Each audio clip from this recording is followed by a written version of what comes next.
Sa panahon. Tago pa magbayaan mo ba? Bis nga libre na ko yung din na. Doon na yung kuga. Di na noon pa ka. Ako na ko noon ba? Kapoy na pag-post. Grabe na gyud ay sa kalubong ti o. Yan din na siya lang.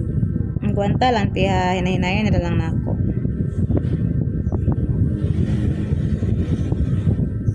Ang pili ko lang lagi every week ba magpapalabas. Dili ti, ang advisable magpalimpyo ti everyone once a month ra gyud siya ti.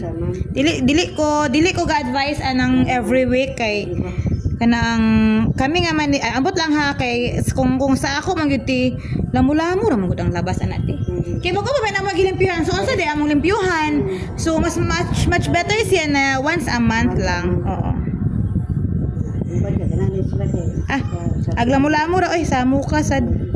masapin mo sila. Grabe na jud po ng mga Ayan, guys. Katong gusto dito na kuan.